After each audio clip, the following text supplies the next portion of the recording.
Welcome back to Going Walkabout.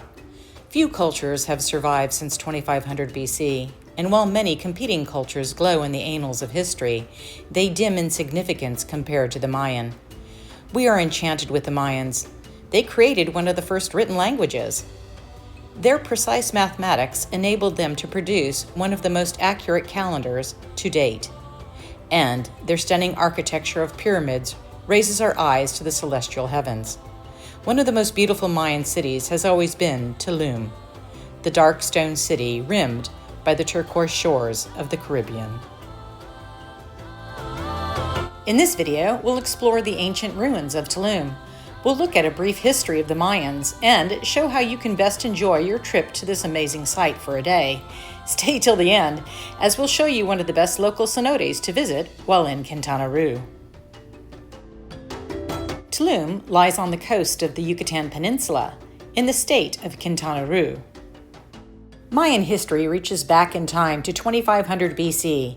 They were around at the same time as the Egyptians, Greeks, Romans, and up to the time when Cortez landed on their shores in the 16th century. To put this in perspective, they had been a civilization for over 2,500 years before the Roman Empire, prior to the Vikings and Chinese dynasties, up to the time of Mexico being colonized in the 16th century.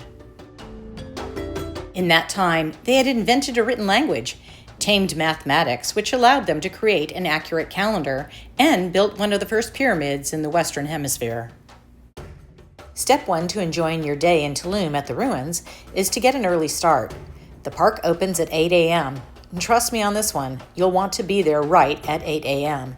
We got a taxi from Playa del Carmen. The ride took about an hour and cost about $75 US one way. It was the perfect way to go, not having to wait for a bus or a tour group. Our cab driver waited for us so he could get the return fare on the trip back.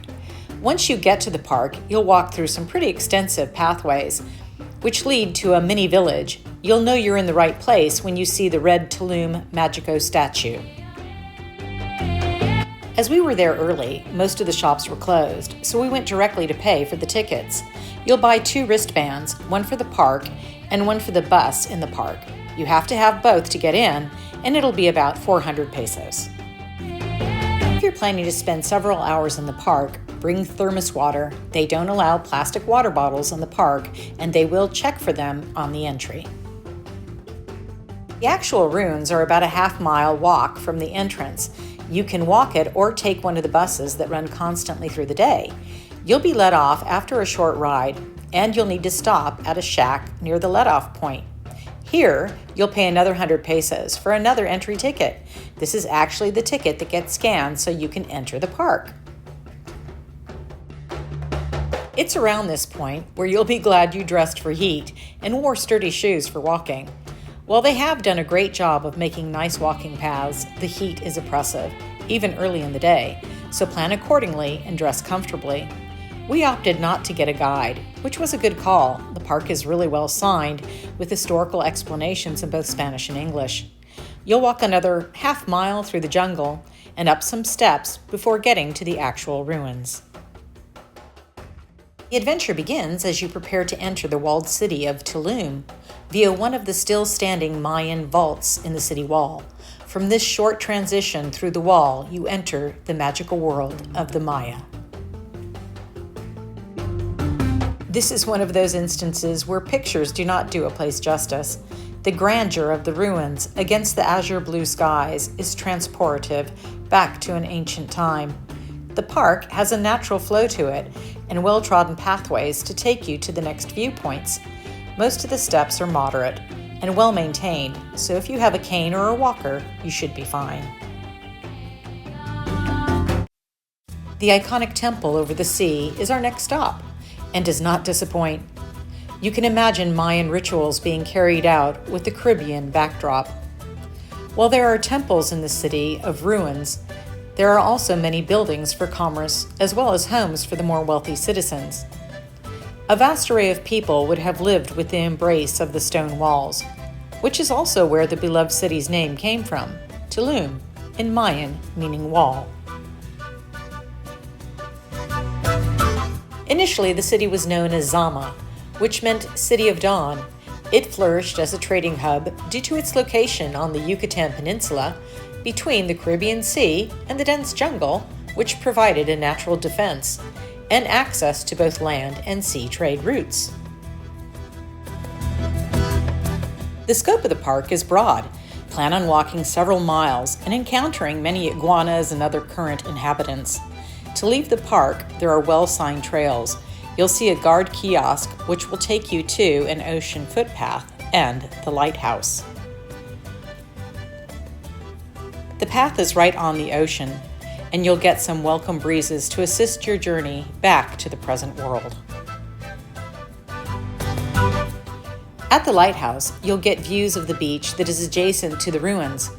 Your entry bands provide you entry to this beach, so if you are prepared, you can have a swim.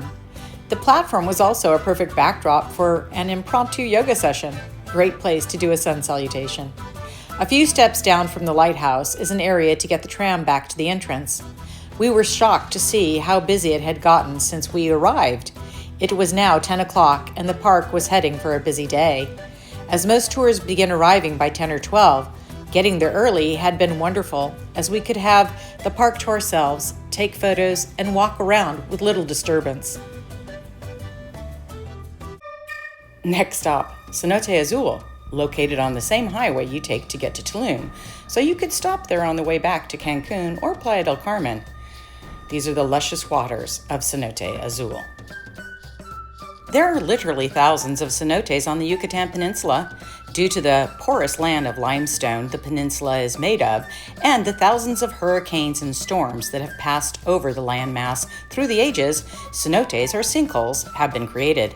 These cenotes often have gin-clear waters and species of animals only to be seen in their jade-green depths. After research in the area near Playa del Carmen, I figured we'd try Cenote Azul. One of the comments sold me. They said the pictures don't do the place justice. That sounded good to me. Pull into the front lot, and you can walk to the kiosk to buy tickets for entry, which are about 100 pesos, a fantastic deal for $5. They have showers and changing rooms. Once you've got that done, you can make your way to the main attraction, the virgin pools of turquoise waters.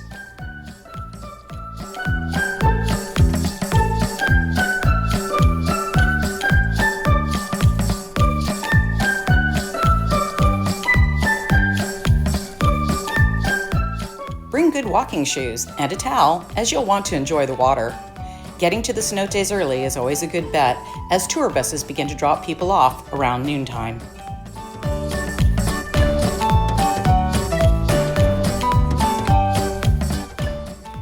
Having gotten there early, we spent a couple of hours enjoying the idyllic setting. The high point of the day for me was getting a pedicure from the fish that populate the cenote while lying on a slab of limestone. You could tell midday was approaching as the pools quickly filled with lots of people. This is a place you'll want to enjoy with as few people as possible, so plan on an early day. Well, that's a wrap. The magic of the Yucatan is there to explore. Make sure you get out and enjoy these natural wonders. I hope you've enjoyed the video today. If so, a like or a thumbs up really helps the channel, or better yet, subscribe. We do a new video every week. Cheers for now. See you next week.